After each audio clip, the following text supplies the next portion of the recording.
We'd like to welcome you to our current event and weekly Bible study for May 25th, 2014. And today just have kind of a general current event study. I didn't actually include what I'm going to cover in the very first part of the study, because it's all breaking information regarding this mind-controlled, psychopathic 22-year-old that went on first a stabbing rampage, killing, I believe, 3 people in his apartment. I don't know if they were his roommates. And then 3 others. And then himself. 7 total. Injuring 11. And this is all over the news, front page, everywhere. And the Illuminati is just staging event after event after event like this. If you've seen any of these videos regarding this, it almost it really does look like it's bad acting in these videos. Obviously the kid's demon-possessed to the toenails. I'm not doubting that. But with his dad being the assistant director to the Hunger Games, the first Hunger Games, his mom in Hollywood,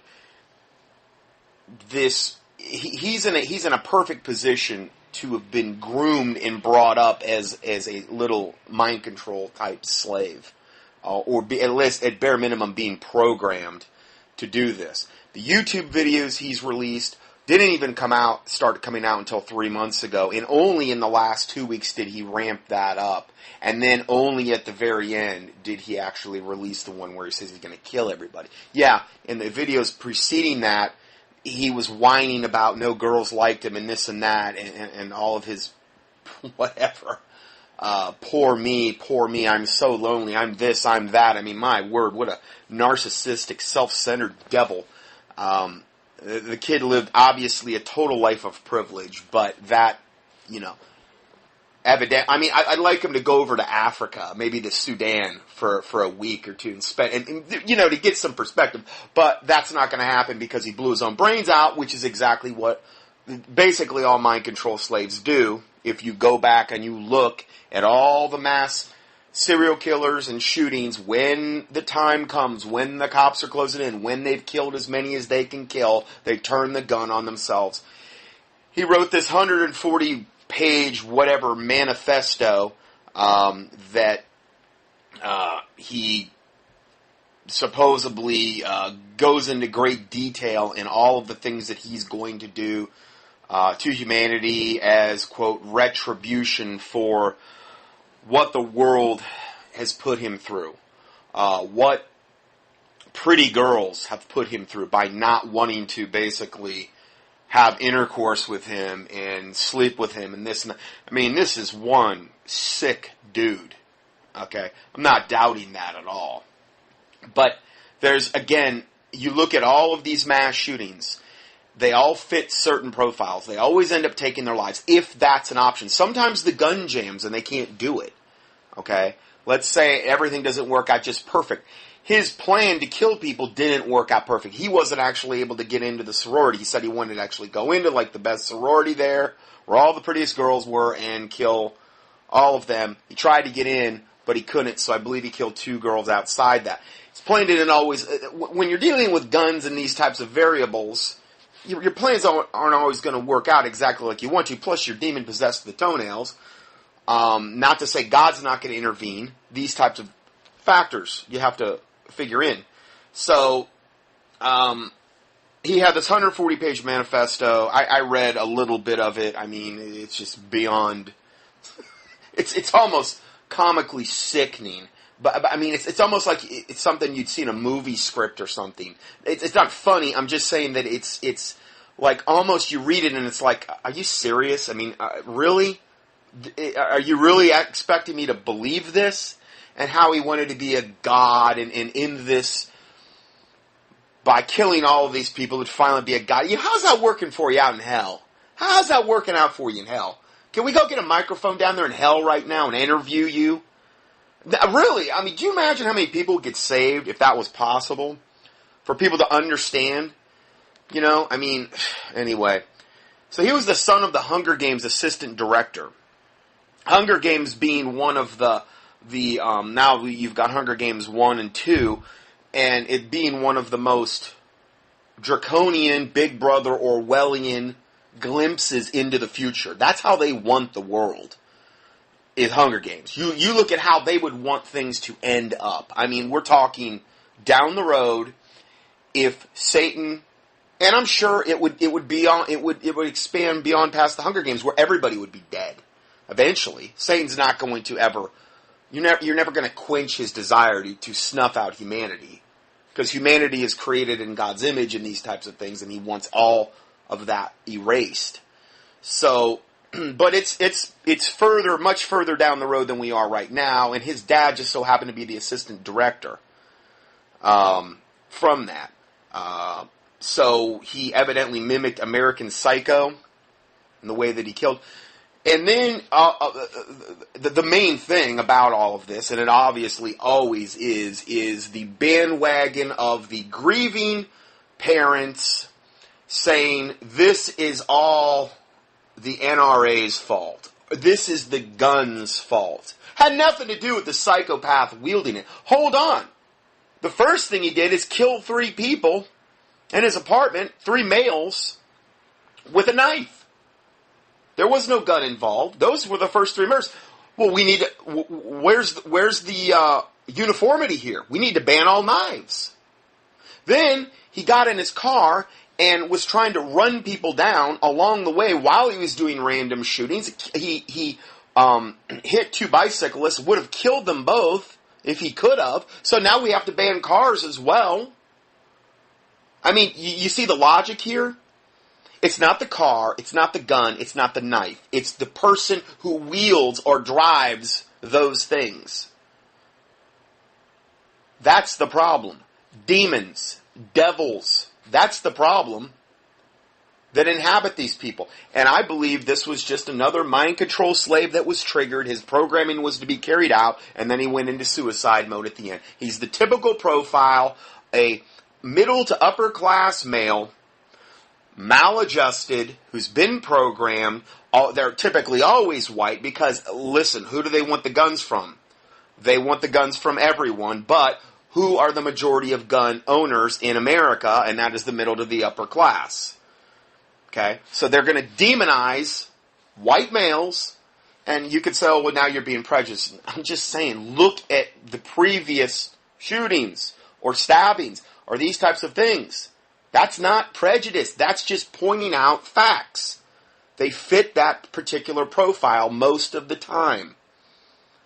And this is who they want to demonize. Now, not to say this kid was like conservative or Bible believing or anything like that, but I'm just saying from a race standpoint, he fit the bill there. So the victim's father comes out and he's blaming the politicians. I have to play this clip. Here is the guy, supposedly the father, because I don't believe anything especially after Sandy Hook, with all of the actors and the staged garbage they had going on there, and I'm sure before that. I don't believe any of this anymore. Granted, I'm not disputing that people were killed at this point, but then again, who knows? I don't know. You know, with the way they cover up things, you just cannot patently believe anything the mass brainwashing lamestream media is putting out. It's all mass mind control programming of us. And the bottom line, and what is always typically about, is taking away more of our rights, and particularly gun rights, because that's the last thing that's got to go before they implement the New World Order in earnest. They have to take the guns. So this is just one more staged thing where they're doing this. So this is the father or the dad of the man who was the last one killed, the 6th victim, and then the shooter then took his own life. So here, we're going to hear this. This is on CNN. I've written out a statement that was prepared by the family. Our son Christopher Martinez and 6 others are dead. Our family has a message for every parent out there. You don't think it'll happen to your child until it does. Chris was a really great kid. Ask anyone who knew him. His death has left our family lost and broken. Why did Chris die? Chris died because of craven, irresponsible politicians and the NRA. Are you kidding me? Could have swore it was the guy in the car, which had nothing. What did politicians have to do with him? A criminal will always find a way to get a gun. Always. When they ban guns in all of these countries, the criminals still have them. Why? They're criminals. They don't care about whatever laws are on the books. So the only ones that end up having the guns are the criminals, and then the criminal government, which is exactly what they want. The criminals, through the Hegelian dialectic, through the staging of whatever they're going to stage, government essentially uses them in order to further their agenda. They create the crisis by arming the criminals, and then they give their draconian, liberty-stripping solutions. It's a proven fact. It's been documented. It is being documented over and over and over again that that more people that are carrying guns, concealed weapons, the higher per capita and a law-abiding, the more the crime rates, the murder rates, and everything else goes down. Because the criminals know that if people are armed, they better think twice. Look at Kennesaw, Georgia, for probably the greatest proof of that. I've mentioned that many times in the past. There's no debate on that. The places where you have gun-free zones and no guns, like Chicago and New York and those places, are the biggest. I mean, it's where more murders go on than anywhere. It's where more lawlessness exists, because only the criminals and the criminal government have the guns. This, I believe, paid actor has the audacity to get up here and play on everyone's emotions as the grieving dad. And I'm not saying that if that was really his son, because you look at Sandy Hook, and that's been so blown out of the water. So don't think I'm insensitive, because you have to look at what's been going on with that. Okay, so if he's really sincere, listen, I get it, I understand, I feel bad for the guy, but the fact is that it appears to me that this is just one more paid actor in this particular thing, getting up there, reciting from the New World Order script card, blaming politicians, evidently, for not taking away all of our guns. That's the implication here. Because if they took away all the guns, obviously all the crime would disappear. And nobody would do anything like this. Had nothing to do with the psychopath wielding the knife. Why isn't he talking about knives, too? The NRA has nothing to do with knives. No, it's just the guns. That's all that matters. At worst, best case scenario, he's some bleeding heart, liberal, Californian, and there's a ton of them out there. And I'm not coming against my listeners from California. I'm just saying, if you live out there, you know that's the land of the fruits and nuts.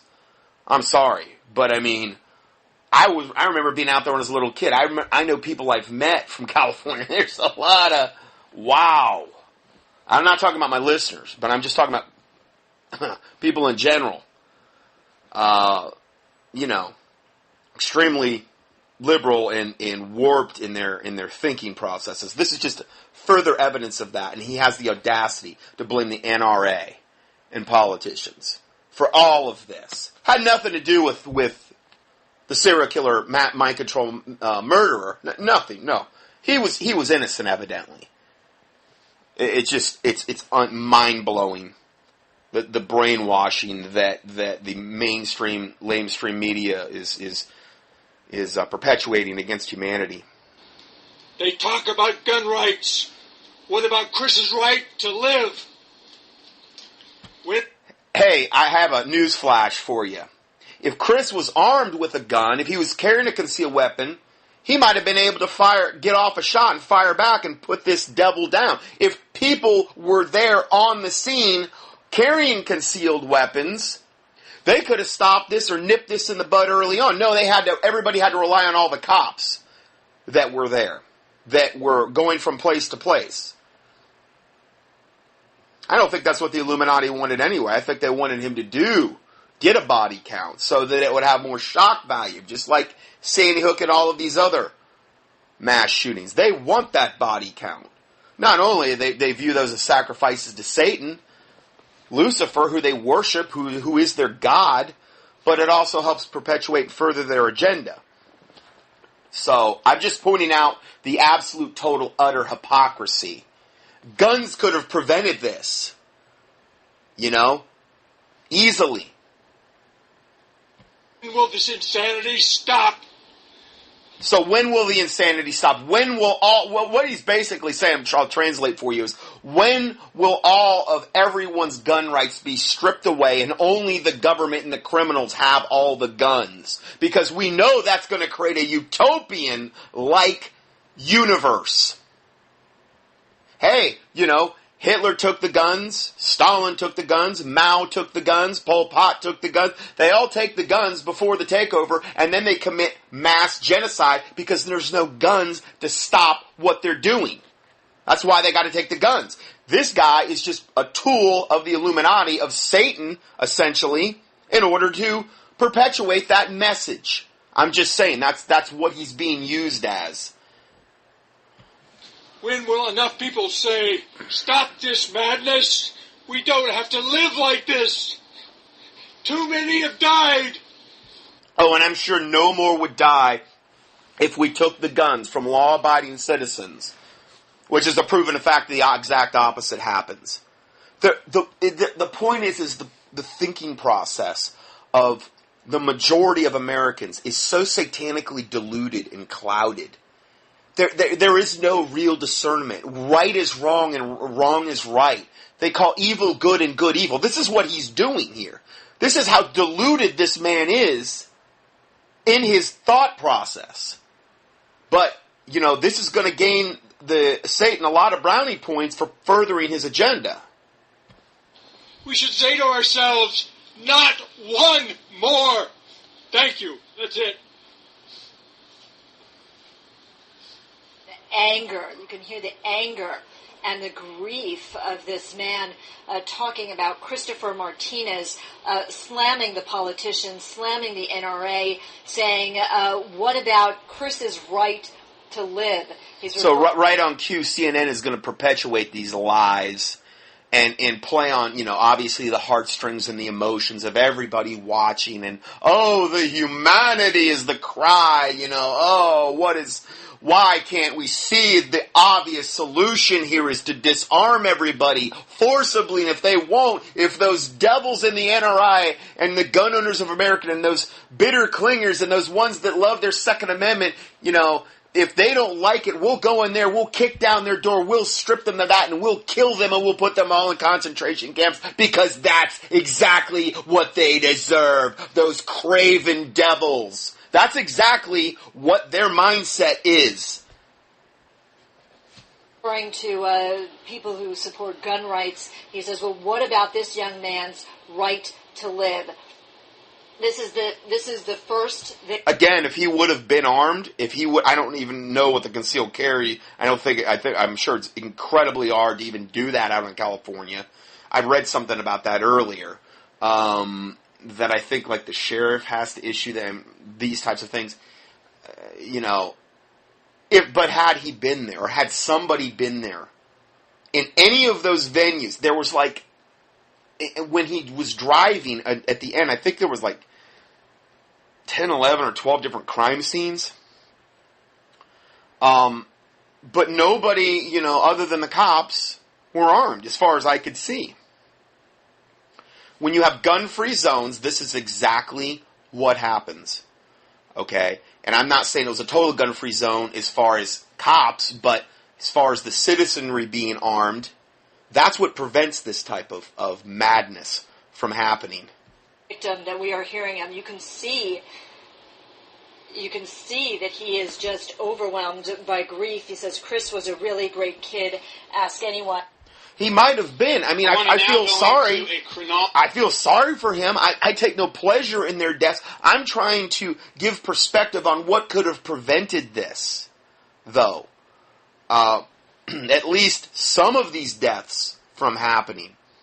The cops had already interviewed this dude prior to this happening. I think they had already 2 or 3 times he had been on their radar. So it's not like they were unaware of this.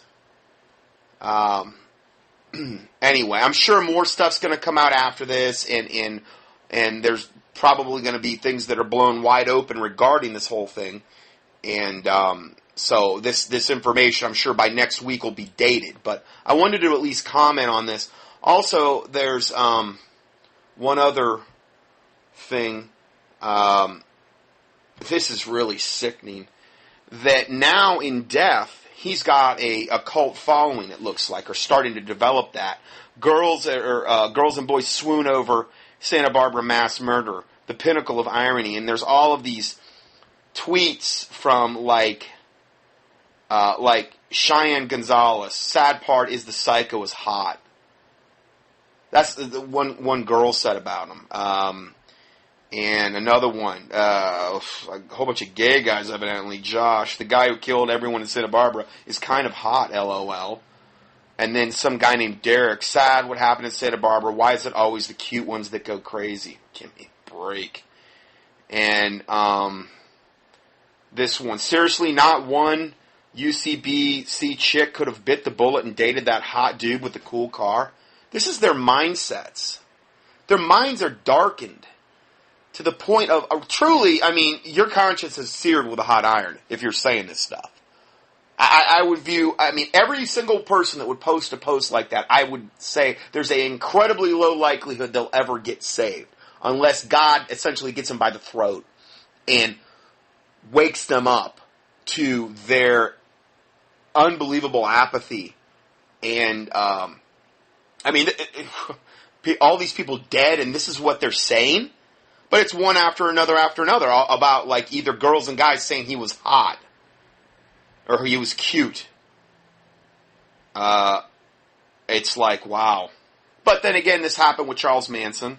I mean, he had a following before he even went on all the, with the women. I mean, it's absolute demonic fascination and mind control. And it's only getting worse. And just this, this apathy for human life. Oh, well, but he was hot, I think the dude looked like a little slimy creep. I mean, he was, evil, weird, strange, deluded, bizarre, slimy little creep. That's my impression of him. And you can, the videos are legion up there, and he posted a whole bunch up on YouTube, and now there's hundreds of thousands of views on most of them. So anyway, I just wanted to mention that because I know a lot of people are going to probably be asking regarding this. Let's go ahead and get into the next report, which isn't actually on the PDF. If you want to know more about this, go up to Drudge and Drudge Report, and they'll load your boat there. Next one is Satanist Call for Christians' Blood video. So reporter Dan Badandi, I love this guy. He's like fearless. He traveled to Harvard University to the site of the ill-fated Satanic Black Mass set to take place on campus. The Christians went on the offensive and protested this event, which was eventually canceled, which I'm glad to see that there were some Christians with a backbone up there that caused enough whatever to backlash to actually cancel this. Satanists and Christians then had no choice but to engage in a theological showdown in the streets of Boston. I don't know if you could call this a theological showdown, but it's something. Our cameras captured the action. So I'm going to play this to the 8:34 mark because this has a lot to do with what Satan would like to bring about in just unfettered access to universities, to the halls of government. I mean, if you've been on my email list, you saw that report about the Baphomet statue. In fact, I probably should talk about that because I'm going to talk about this. Okay, I just went and I already had all these reports in. I have a lot of material that I will process when I make studies, and I kind of put this in the very first part. So I'm actually expanding the teaching kind of as I'm going today. We're gonna look at that next. We're gonna look at the new Satanic monument being built for the Oklahoma STATEHOUSE, and we're gonna look at a couple other things after that regarding Satanism entering into, which is if you think about it, Satanism would be the most purest form of evil, outward, overt, in your face. Like, we're not trying to hide it through like hiding behind the guise of some maybe benevolent God who's nothing but a devil, like Islam likes to portray itself, or Hinduism, or whatever. Satanism's like pretty much right out there in your face. No, it's Satan. Now, granted, the Satanists like to portray Satan as this almost like this victim, this martyr-like figure, this figure that fought this terrible God that kicked him out of heaven and has always been on the side of right. And you'll hear it out of their mouths. So we're going to look at that in the first part of this study, and then we'll go further. So I'm going to go ahead and play this video to the 8:34 mark regarding the Satanists, regarding this thing that just happened in Harvard. But I think something more important than me is going on. It seems like those friendly Christians are not being so friendly. Okay, so this guy, this demon-possessed, I don't know what he's got in his ears. I don't know if they're gauges or, this guy is, they go out of their way to look as evil as possible, essentially. And he's the ringleader of these Satanists that are really, really angry over the fact they couldn't hold their satanic mass at Harvard, because the Christians, the terrible Christians, were the ones that, messed all that up and prevented that from happening. Friendly, so. You want to be loud! You want to be loud! On this day of victory! Okay, so you're hearing this Satanist screaming like his devil, whatever. And there's some guy there, I think he's blown a shofar, some kind of horn. He's probably Hebrew roots. That's typically what they do. I know, I've been there, done it. Trust me, I had a shofar. The whole 9 yards. I'm not, nothing against the shofar. I'm just saying. He's blowing the shofar, and trying to drown out what the Satanists are saying. Okay, I get it. Okay, but the Satanists, they're getting more and more agitated. There's quite a few Satanists. It doesn't look like there's very many Christians, that are actually here on the front lines. And I'm just trying to give you some perspective as we listen to this video. And I do give you the link here so you can watch it for yourself in the PDF for May 25th, 2014 at contendingfortruth.com. I will stop this battlefield!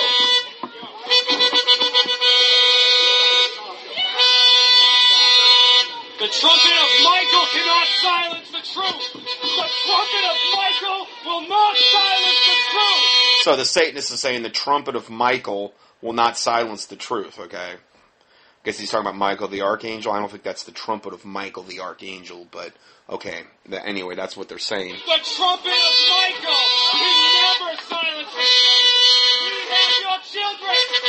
Your children. You go to 9 to 5, you spend no time. I think he said we have your children, and at some point he also says that the blood of Christians will soak the land, and that's where you got to listen real close, because I think he only says it once, at least in that clip. And again, I've gone into this before in many reports. Now I give you a link to the teachings where I've mentioned Satanist or Satanism. There's a link, and you can go to my website, contendingfortruth.com, and any subject you're interested in, just I would just advise using one word, if you can, 2 words at the most, and put it in there, and then what you can do is when you click on the individual study, that word will be highlighted if it's in the table of contents. Now, if it's some of my older studies where we had a lot of comments, it might be in there because that keyword was in the comments section, and that I might not have even mentioned that in the study. So bear that in mind. You're looking for, like in this case, Satanism or Satanist, and I already gave you a link to it. in the table of contents if you want to see if I actually talked about that subject. So here's Dan Bidandi talking about this. Was nightly news. Now I'm at Harvard University, where a black satanic mass is supposed to take place later tonight. Protesters have gathered here to demand Harvard not to have the satanic mass. So are you all here protesting? I'm here to pray today.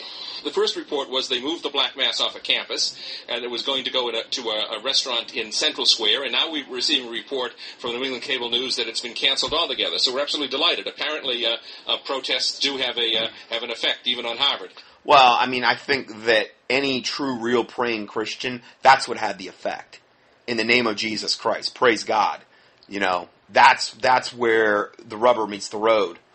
Harvard University was actually started as a Bible school, a place to train up people to be radical for Christ. This is a great abomination before God. I heard about the satanic ritual about a week ago, and I've been following the events and decided to come down here and pray. And where are you from? Hopkinton, Massachusetts. We're not going to sit down and let people take what is most sacred to us and trample it underfoot. They got this big banner, which, you know, this is good. I'm glad I'm go get them, man. Down with Satan and the sacrilegious black mass being performed here at Harvard University. Enough is enough. So I'm hey, praise God. And again, if this hadn't happened, if there was nobody praying about this, if there wasn't a physical presence, I guarantee you this would have went off. Just talking about some free expression or right to assemble or whatever is really just a subterfuge. They have speech codes at Harvard like everywhere else. And if they can't recognize this as the same kind of hate speech that they routinely shut down when it is from groups of a traditionalist bent, then they really have no business talking about hate speech as a principle at all. It's our job to come out and speak the truth calmly and do something for God when he's being attacked. Now, there's a lot of Catholics there, it appears as well. Again, that's going to happen regarding events like this, regarding abortion and this type of thing. And, the best thing you can do for them is if you're at an event like this is to pray for them. If God opens that door, possibly, to dialogue with them, be open to that as well. It makes me afraid, not for myself personally, but for society, for children, for these poor people that come to these things that are curious, because this stuff's dangerous. This is real. It's dangerous. I'm here to witness the Black Mass, yes. Okay, so here, those were all, like, Christians and stuff, and here we get into some people that are, like, some of them are just dolts, some of them are just kind of, just stupid, I guess, where they're just, I'm here to witness the Black Mass. I mean, listen, this guy says something like, I've went to theirs, now I'm going to try this one. And it's like you have no idea what you're opening yourself up to if you go to something like this willingly. It's like playing with a Ouija board or tarot cards or going to a fortune teller. It's probably about on that level. As far as demons you could literally be inviting into you or could have influence on you by doing these things that you're willingly participating in. Got to be real careful. Now, granted, if you're going to something like this to pray against it, that's a whole different deal. But these people are obviously not doing that. They're going there to participate. You want to take part of it, or are you protesting? I would have taken part in the Black Mass. Why not? I've taken part in their Mass. Why not the Black Mass? Hey, how you doing, man? Oh, I'm a girl. It's some transgender dude that looks like a girl. Scary. Anyway, Dan Batani's interviewing this transgendered guy dressed like a girl with long hair, trying to convince him that he's a girl. So these are the caliber of people you've got on the side of the Satanists. You heard the caliber of people that were on the side of Christianity, on the side of righteousness. Now we see this degenerate lot, and you really have to watch the video to fully appreciate the degenerate state of people. And again, by their fruits you shall know them. The Bible's very clear on that. And you just look at the fruit here. You look at all you have to do is have a visual and listen to what's coming out of their mouth to realize that there's gigantic problems here. I'm good. That other guy just called me that, so I was confused. I think it's a violation of their rights. If they wanted to hold a satanic ritual, again, as I said, as long as it's not hurting anyone, as long as no one... Oh, it is hurting someone, though. That's the thing. The ignorant people like this state, it's hurting people. Who knows what type of devils or demons are being unleashed, are being tied to that land as a result of what they would do there. And that's why the Satanists want to go in there openly, to establish that satanic foothold. You don't know what kind of devils they're leaving behind, or what kind of curses. Oh, it is hurting people. And it's hurting people on a spiritual level that they're not even comprehending. Harm during it, there should be no reason why it needs to be canceled. I would have never stopped it. As far as I can tell, there's no good reason to cancel the event. There's no violent crowds out here. Everyone seems to be peaceful. Oh, yeah. The one guy that was calling for that says Christians' blood will soak the ground, screaming like he's absolutely demon-possessed to the toenails. No, there's no violence. Minding their own business. They're doing crack! They're doing hard drugs! Okay, back to the Satanists now screaming at the two Christians standing there. Jesus was a man! He was a man who figured out the eye! Read your book, because it's all in your book! So he's just saying Jesus was a man, nothing more, essentially. In your book, if thine eye be single, you shall see a straight light! We're anti-pro-Satan. We are anti-Satan. And pro... Now, here's some deluded... I'm sorry, but this woman's like a moron. She's just... Her mind is so full of devils, she can't even think straight. What does she say again? She's pro-Satan, but anti-Satan? I want to play this again. We are anti-Satan, and anti-pro-God. So, Anti-pro-God. What does that mean? Anti-Satan? Well, this is a satanic mass. You're not anti-Satan. She's holding this big statue, I believe it's Mot, this Egyptian god that... You'll hear what she says, okay? It comes right out of her own mouth. Oh, God. Men were yelling at each other. So I'm saying maybe, not men yelling. Okay, this transvestite is now holding this Egyptian god Mot, I think it's M-A-A-T, and evidently that's their god, or one of the gods they worship. And you'll hear a little bit in later. We'll go back to that. Would be a third thing, as opposed to God versus Satan. All right, thank you, ma'am. Yeah, totally. Still, I just find it kind of funny how, the Christians won't allow anyone to have a satanic black mass, but they can have their own mass and no one protests it. Well, nobody's not allowing. They're not allowing it, or they're protesting it in a place that has no business having something like that. They have freedom of religion in America. They can have that mass anywhere, wherever they gather, like Christians do in their own churches. So, I don't know.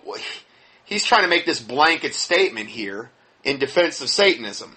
It's fine, it's okay. Like they're saying they're right. And the way they think is the only way to think. And if you think on the opposite side, in Satanism, you're wrong and stupid. Well, the reason I'm here is to make sure that... This is the main Satan ringleader dude.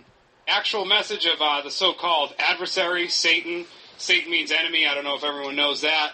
But the so-called adversary is not actually what Satan's about. Satan's about love, kindness, acceptance, liberty. Oh, yeah. Satan's about love, kindness, acceptance, liberty. Yeah, right. Why don't you read the Satanic Bible? What a fork-tongued devil liar this guy is. The 10 Commandments of Satanism.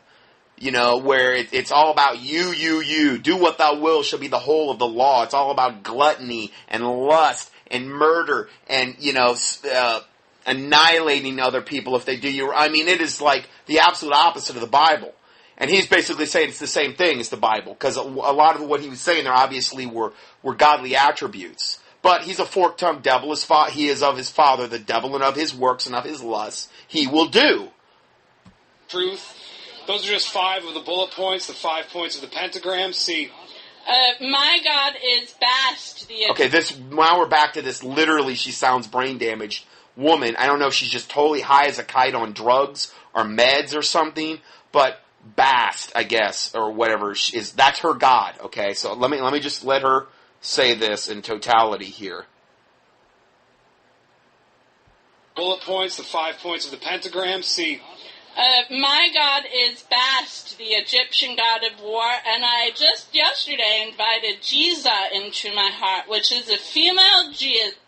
Female Jesus. Jiza, evidently. A female Jesus. She invited this entity into her heart. More scantily clad than a regular Jesus.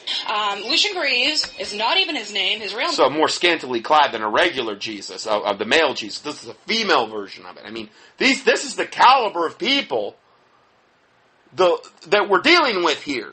I mean, they're their own worst enemies. I mean, talk about a poster children straight out of hell. So here we have this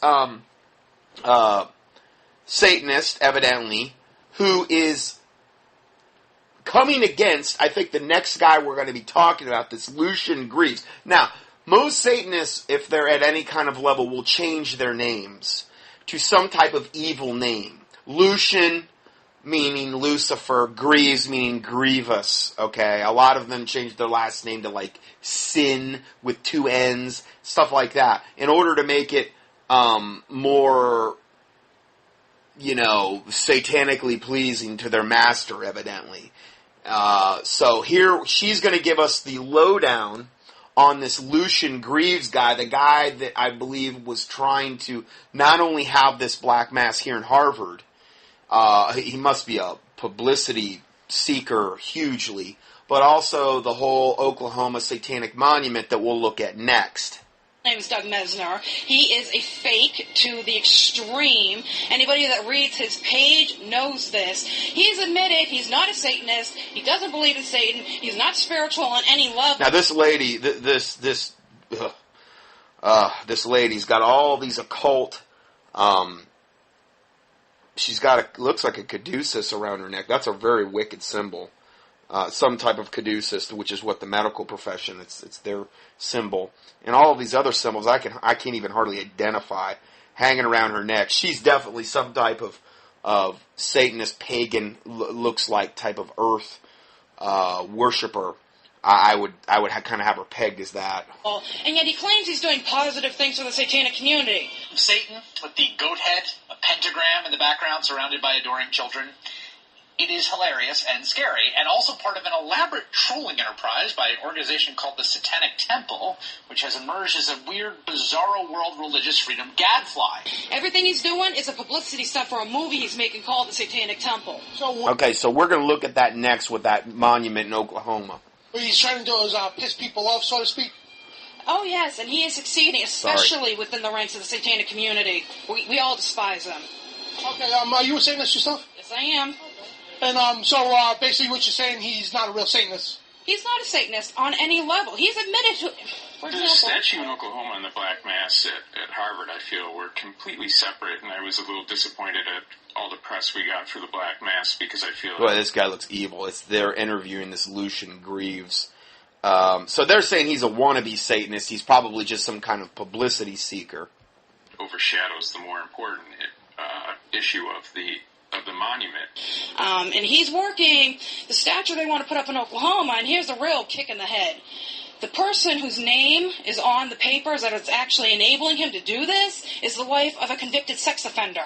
The Satanic Church... Well, why would that be any surprise? I mean, Satanists do have, obviously, a propensity towards sex offense and pedophilia and all manner of evil. That's what the Satanic Bible tells them to do. And yet they act like, oh, we're so far above that. Why? I can't believe we would even be associated with such a thing. You're encouraged in the Satanic Bible, in people that follow people like Aleister Crowley, to do those very things. It's how they gain further power. It's how they gain more devils. Which is in the back of Adam and Kelsey Daniels' home.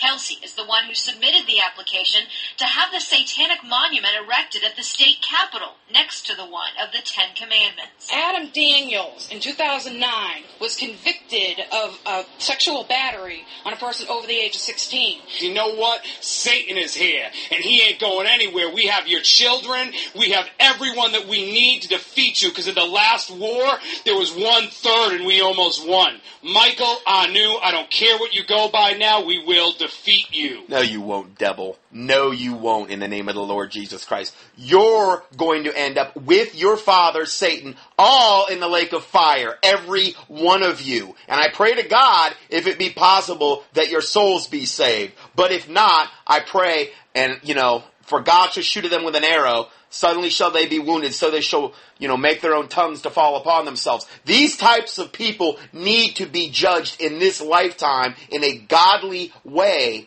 that all men would see and fear and declare the work of God, that they would wisely consider of God's doing, and that the righteous would be glad in the Lord and trust in Him, and all the upright in heart would glory, according to Psalm 64. And that's what we need to do, is quote Scripture back to devils like this. Is not my word like as a fire, saith the Lord, and like a hammer that breaketh the rock in pieces. No weapon that is formed against me shall prosper, and every tongue that shall rise up against me in condemnation, God will condemn. When the enemy shall come in like a flood, the Lord will raise up a standard against him. This is the heritage of the servants of the Lord, and their righteousness is of me, saith the Lord. Those are the types of scriptures that need to be quoted back to these devils, because you're dealing with the devils inside them. And they fear God. They fear God, but you have to have the faith to implement that. If the time comes, and if you're lacking in that, ask for more faith from God. And faith cometh by hearing, and hearing by the word of God. So that's how you build up your faith. So anyway, when I see somebody like this just really trying to be bold and get in Christianity's face collectively, I mean, man, yeah. Let's do this. It's like, let's see who's more powerful. Let's see who actually, because I really believe the days are coming when the remnant body of Christ is going to rise up and literally do battle with these people on some type of spiritual, obviously we're called to do that anyway from a prayer intercessory standpoint, but I'm talking about whatever type of physical face-to-face confrontations may end up taking place in the future. I believe that God is going to show Himself in a mighty way, and it's not going to be, I don't mean like people beating other people up. I'm talking about what God will do through His remnant, that His name be glorified, that many would be saved as a result of what He would do through His remnant. That's what I'm talking about. Now, does it scare you or infuriate you that stuff is now going on in the public? It actually infuriates me, but it also strengthens my faith and makes me want to become a militant for my church and come out and stand up for the truth and what's good and right. Yeah, because you go to something like this and it becomes very real. When I was down at that thing that I reported on in Asheville with me and Taylor, not too long ago, it was last, start of fall,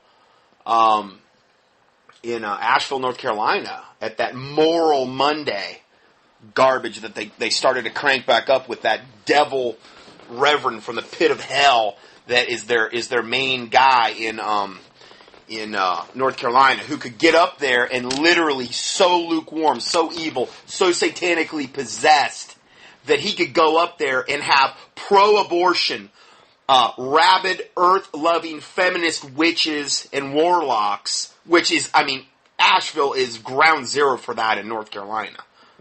Ground zero for evil, okay? Where you can have pro-abortion, lesbian, gay, every type of debauchery, witches and all this, cheering this devil, this robed devil on. That's the state of Christianity for a lot of the population, where the messages are so just totally devoid of any, and here's the guy quoting scripture, totally out of context, at this thing, and these people are still cheering him on because he just quotes everything out of context. He quotes things that don't even apply. He quotes things that would apply to a Christian, and he gives those to the satanic crowd that he's addressing. Okay? And when you go to something like that, and like literally, I think there was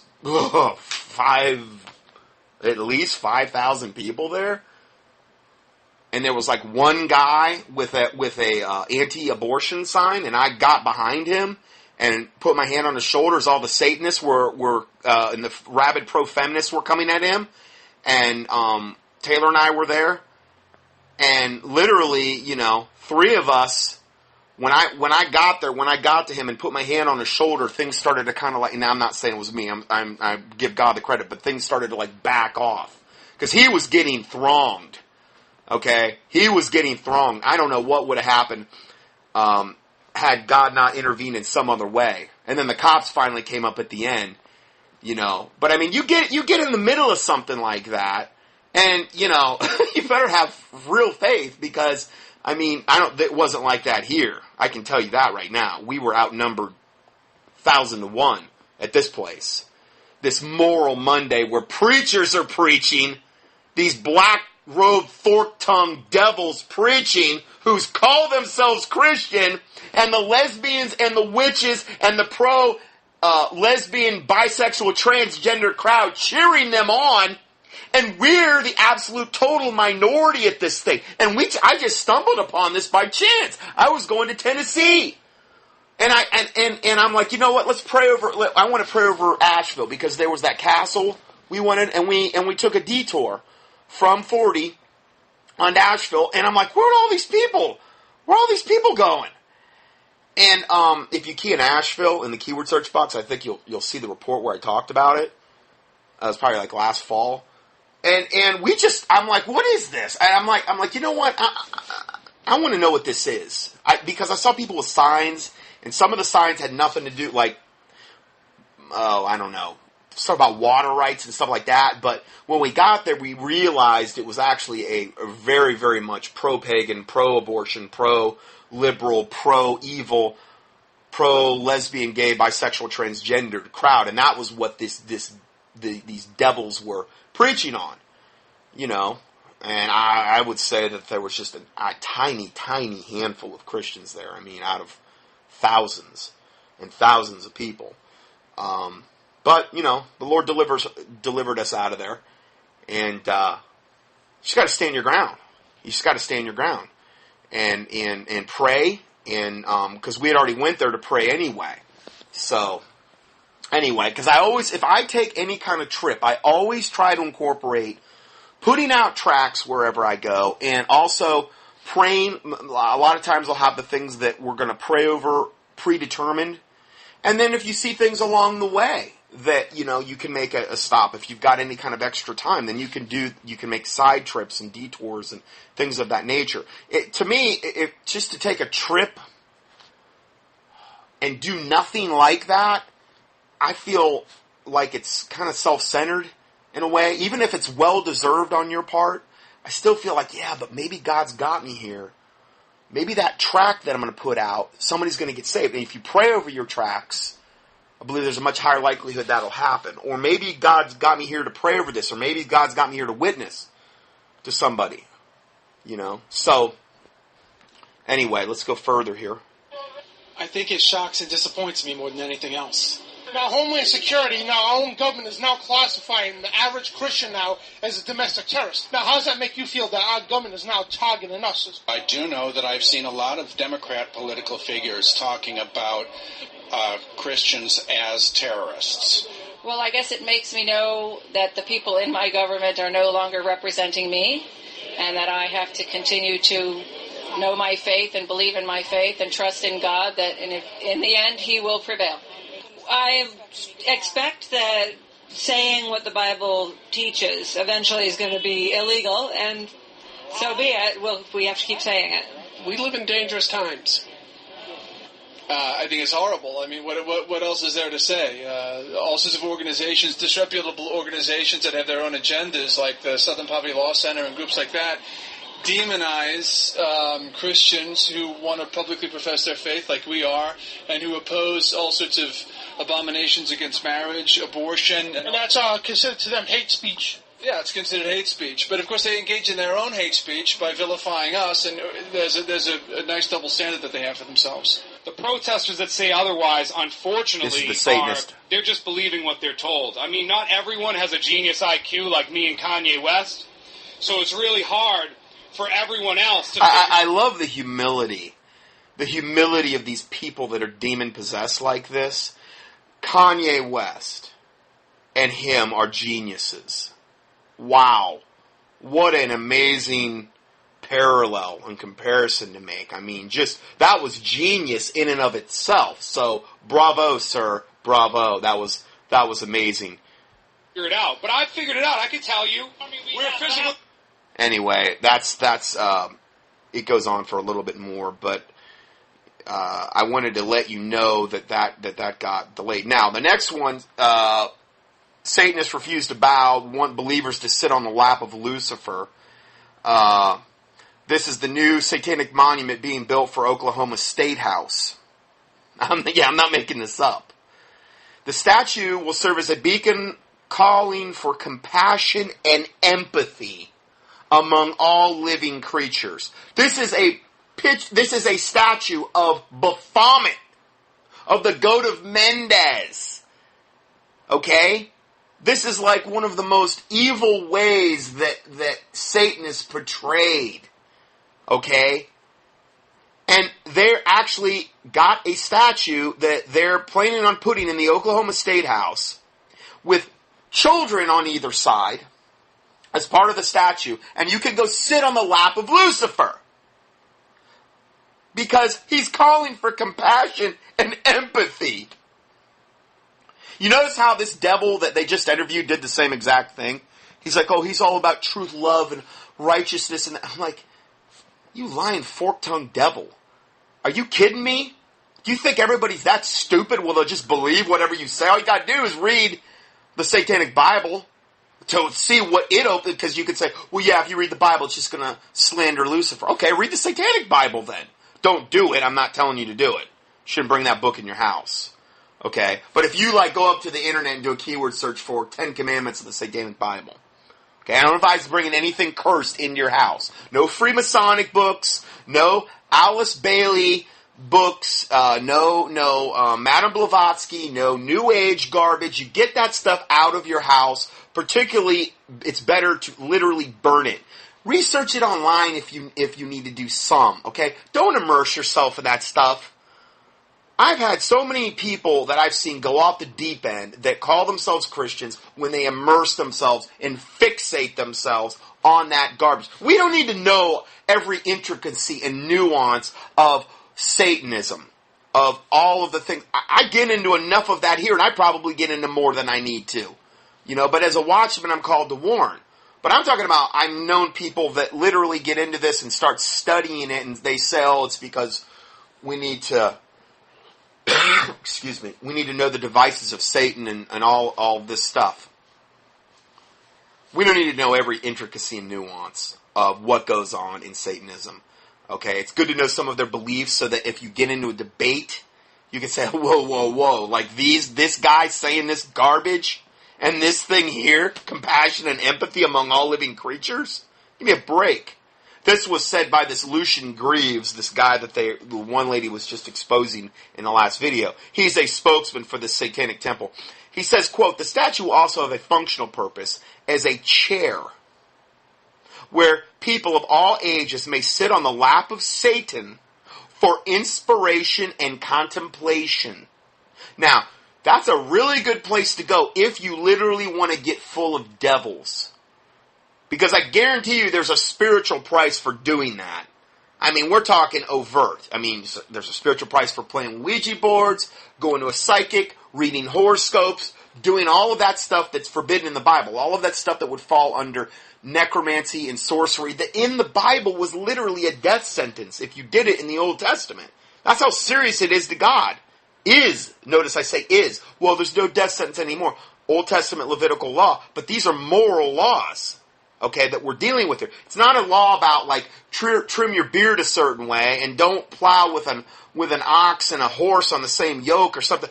Those are, some of those, there's a lot of practicality, like the Levitical dietary guidelines. There's a lot of practicality there, okay, as far as health things go. But some of those are what you would refer to as ceremonial. I'm talking about moral laws in the Old Testament would still apply. I mean, morality, okay? You don't, murder, you don't steal, these types of things, okay? Ten Commandment-like things. So, again, he's saying that people of all ages may sit on the lap of Satan for inspiration and contemplation. So let me just click into this.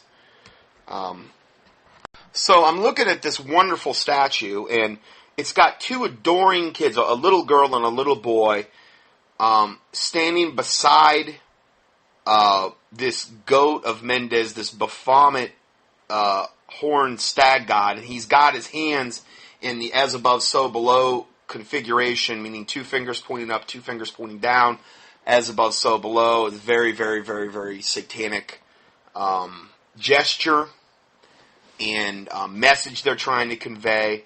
And they're two adoring little children looking at, which would, if you were a little kid and saw this and didn't know any better, you'd think, oh, wow, those little kids love this goat, and I like animals, and even though he's half human, half goat, he looks nice, and I want to sit on his lap and contemplate, you know what I mean?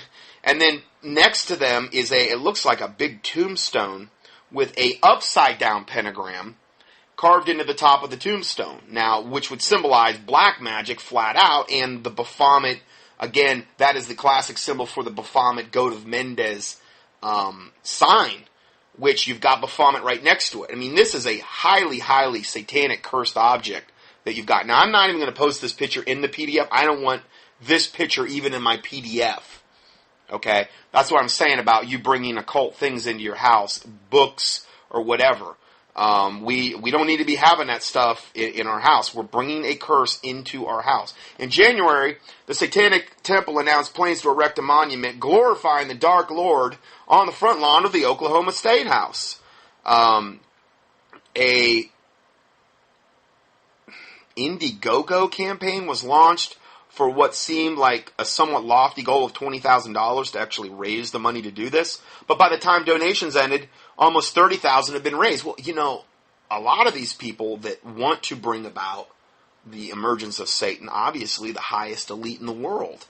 What's 20 grand? I mean, so they got 10 more grand than they even needed.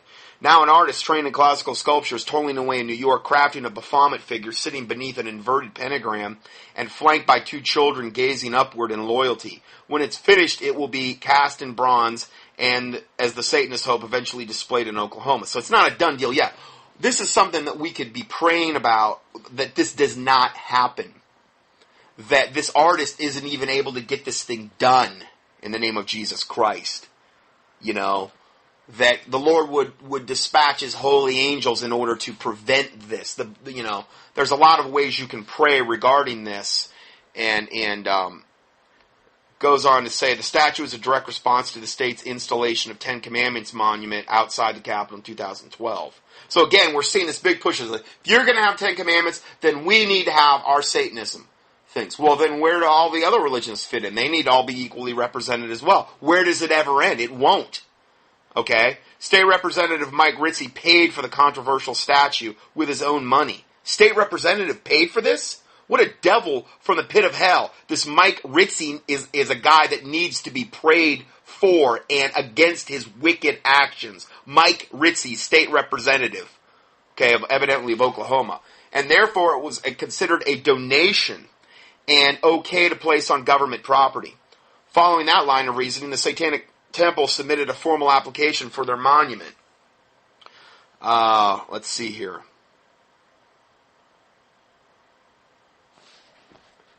So I'm just kind of trying to see, again, I think the bottom line here is we just need to pray against this. Okay, so get this. It says, nonetheless, Satanists are building this thing, and I was offered an early peek at the work in progress by the temple spokesperson, Lucian Greaves. Again, this, I guess, wannabe Satanist guy, publicity stunt seeker type dude. Greaves told me he has received numerous threats from people who want to attack the sculpture, but that he wouldn't expect these outraged and nearly insensible reactionaries to actually know how to assault a Broad's monument without severely hurting themselves in the process. Whatever that means. I mean, I guess if you try to take a sledgehammer to it or whatever, you're going to just, I don't know, not be able to do it and hurt yourself from the shock of hitting it. I don't know. I'm not sure what he means by that. Still, he's not taking any chances. The temple is building a mold of the structure so they can pop these things out like evil, terribly expensive action figures whenever they need a new one. So this is how bold they're getting here. So this is why, God would have to handle this type of thing, where God can arrange it where, all of this stuff is not even a problem, and they're not going to actually ever even put one of these up, and if they dare do it, then, it's annihilated as soon as they put the thing up. I think it depends how much prayer goes up regarding this. It says, and then this Greaves guy said, depending on our insurance policy, Greaves said, we may be able to cast 2 from the destruction of 1. Whatever that means, expediting our arrival to the next battleground. Oh, so he wants to put these things everywhere, I guess. So it says once it's done, they plan to put it in front of the Oklahoma State House regardless of the Capitol Preservation Commission. It's an ongoing battle against the ACLU. Okay, so anyway, that's what that was all about. But again, what we're kind of documenting here is this rise of Satanism, overt Satanism, in the land. Okay, so this next one is Conan O'Brien says welcome to the Satanic Cult Awards at the MTV Music Awards. This demon-possessed devil, Conan O'Brien, is being pretty overt here. And we're just going to let him kind of do the talking here. Conan O'Brien kicked off the MTV Movie Awards Sunday night, telling the crowd and the audience at home, quote, "Welcome to the Satanic Cult Awards, ladies and gentlemen. All hail the Dark Lord." Well, that's, I'm glad that he's honest. Because that's, a truer statement about that really hasn't been spoken probably by anybody doing an intro at one of these award shows. To which the mainstream media watching mentally enslaved, mind-controlled MTV moronic audience cheered with joy. Of course, Conan was referencing the... Well, deep down, whether they're an overt Satanist or not, they know who their father is. They know who their master is. And deep down, those devils that possess these people like that, whether they even know why they like it. But they like it. A growing awareness that many celebrities in the Luciferian limelight are promoting Satanism and themselves are Illuminati icons, willing propaganda puppets of this invisible empire. Conan O'Brien himself was actually the entertainment inside the Illuminati Bohemian Grove last summer, the secretive retreat where the Illuminati meet every July to have a 2-week secret encampment, an elbow-rubbing, consensus-building party amongst the elite Illuminati that's kicked off by a satanic human sacrifice reenactment ritual where a life-size effigy of a person is carried out by men wearing cloaks and robes and then burned on the altar. This is a real photograph from the Bohemian Grove yearbook, a copy of which, a physical copy I own, that's given out to the members, that sometimes leak out to the general public through estate sales after the elite members die, and some of their books get distributed and make their way out of their private collection. MTV Mind Control Television is really solely responsible for the creation of demonic dirtbag, satanic singing servants of this system, like Miley Cyrus, who promotes cocaine and ecstasy use to her young, largely preteen fan base, according to Entertainment Weekly and others. Of course, they serve as an Illuminati icon creating mechanism to keep the general public mentally enslaved and pacified with celebrity issues of no significance, while people like Conan O'Brien, who's a 50-year-old dancing clown, keeps the audience mindlessly entertained, who he even revealed in the beginning skit of the show that the mainstream media mentally enslaved, degenerate audience doesn't even need any jokes. They just need some celebrities to dance around on stage to be entertained.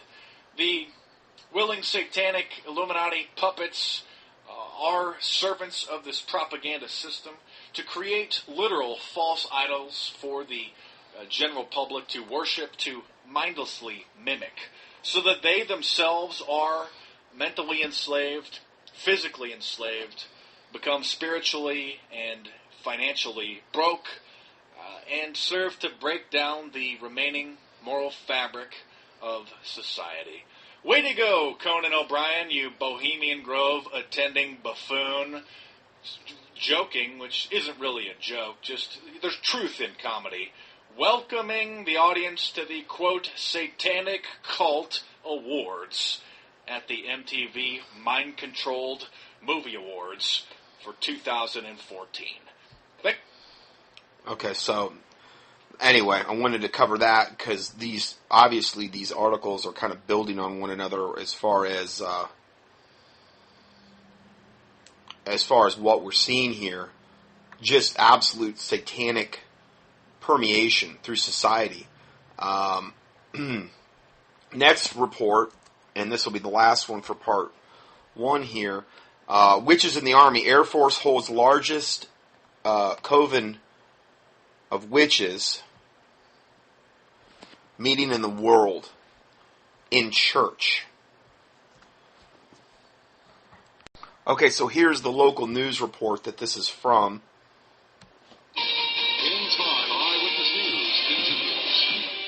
Halloween may mean costumes and candy for you and for us, but for those out there who are witches, this is their most sacred holiday.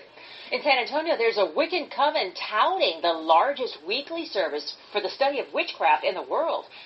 So notice the tone here, it's almost like upbeat. It's almost like, yeah, hey, this is neat. This is, how wonderful is this? Just the inflection in their voice. They meet and who's in the class may surprise you. Marvin Hurst has her story.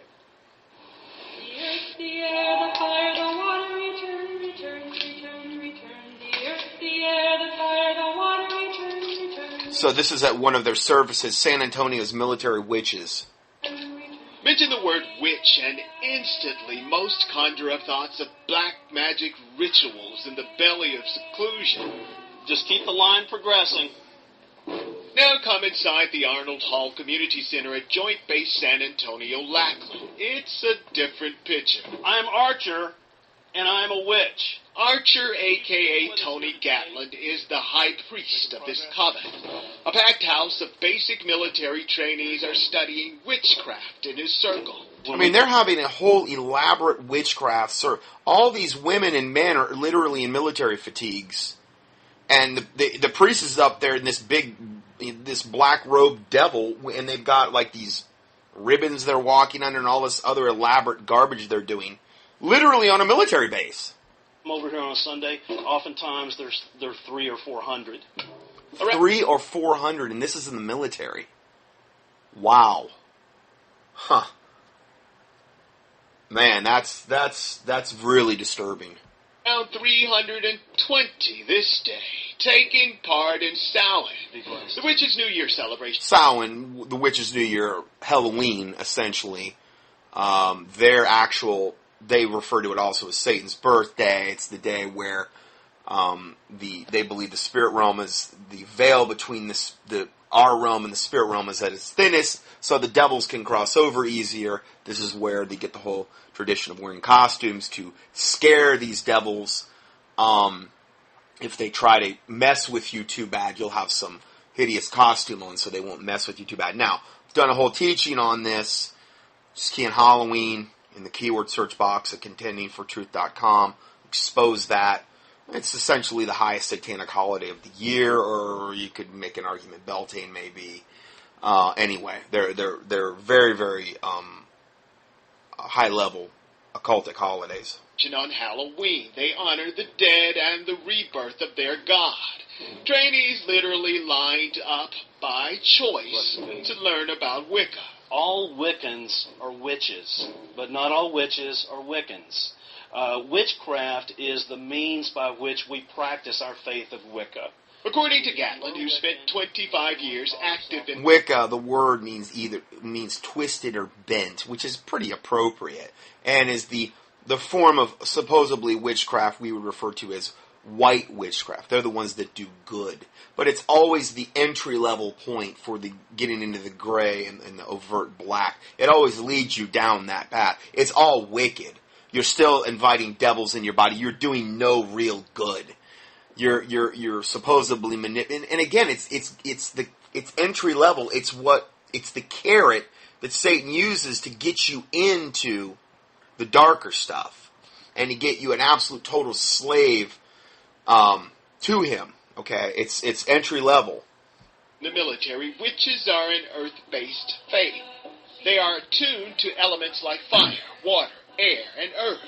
They believe in a deity made up of a god and goddess, not Satan. He says they are not the pointed hat-wearing characters portrayed in Hollywood movies.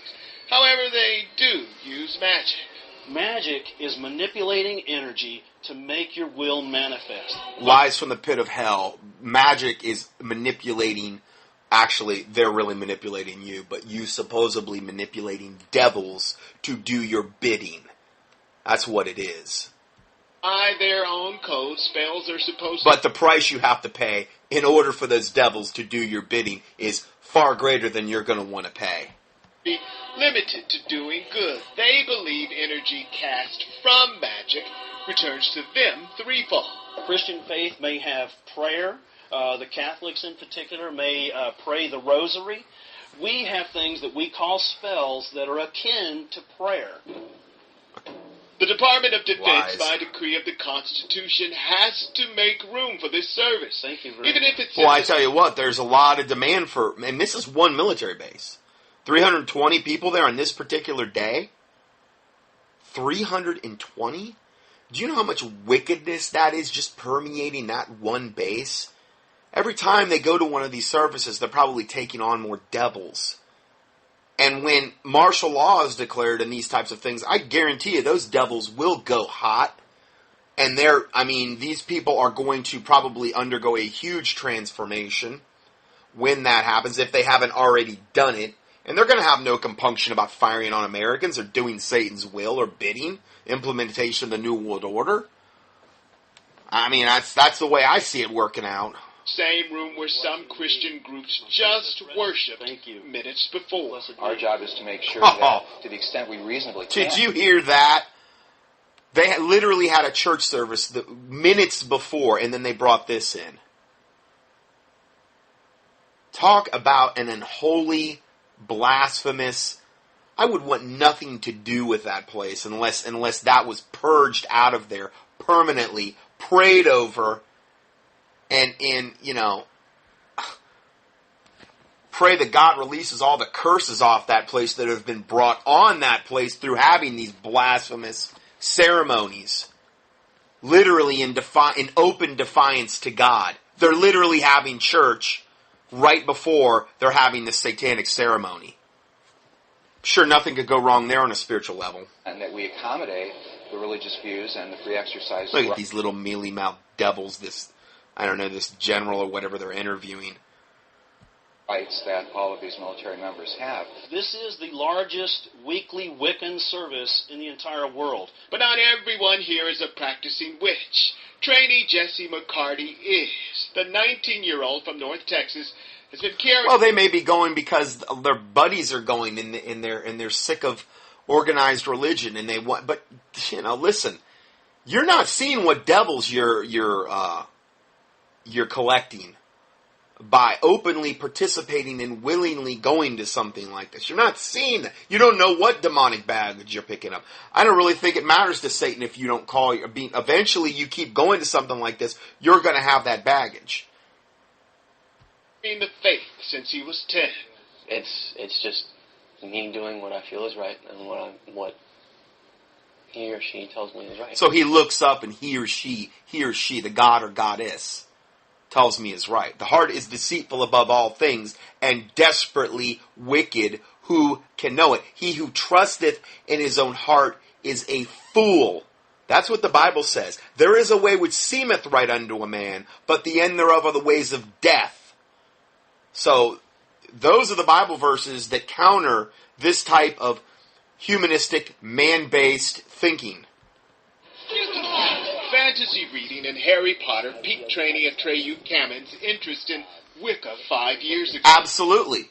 As I predicted, on the teachings I've done on Harry Potter and all of these other witchcraft shows, what they are is that's the true entry level to get people. And again, you buy one of those books, you have that in your house, you got a big fat devil in your house, influencing your thinking patterns, cursing your life most likely. And essentially, you go out and you pay for something like that, you're paying, the devils come free with it. Okay, but that's the entry point for a lot of people. Horror movies, Harry Potter, Dungeons and Dragons, these really, really violent video games, a lot of those are where people get interested in the occult, end up becoming witches. And it's no wonder you see this infusion of people interested or wanting to go into witchcraft when they've been brought up on Harry Potter and all of these other things that I mentioned. There's nothing wrong with Wicca. And of course that's why we have this service here, because if we were sacrificing goats, how could we do that in the Arnold Hall? Oh, don't worry, that'll come later once you stay in it and once you get to the upper levels.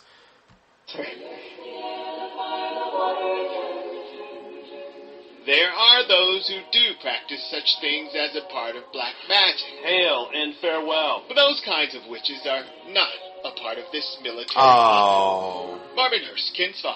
Isn't that special? To learn more about the Wiccan faith and for a list of the religions recognized by the Department of Defense, log on to kins5.com. So they're promoting it. To learn more about the Wiccan faith, hey, this is a good thing. Look at how liberal and wonderful we are. So, to counter this, I'm way over in time and I apologize for this part one. You can see my teachings on Satanists. I give you a link here. And it's in green, the everything, so you can kind of identify that. And there's just some verses in the Bible that would relate to other things that we could do to build our faith up and to not let this scare us. This type of information. Leviticus 26:7-9.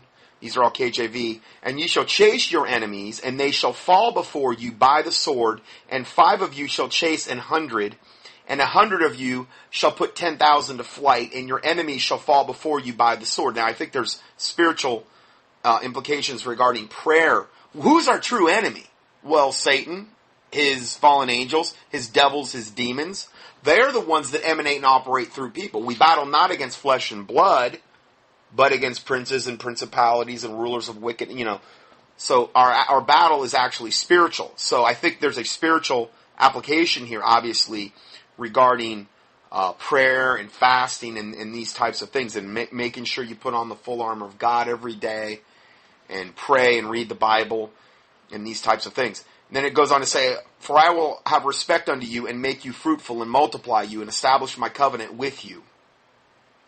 Hebrews 11:33-35, who through faith, these are talking about kind of like the Hall of Fame of faith, and how they were able to do these things. And it goes on, it says, who through faith, and always tends to boil back to faith, subdued kingdoms, wrought righteousness, obtained promises, stopped the mouths of lions, quenched the violence of fire, escaped the edge of the sword, out of weakness were made strong, waxed valiant in fight, turned to flight the armies of the aliens, meaning the aliens in that particular context would be like foreigners.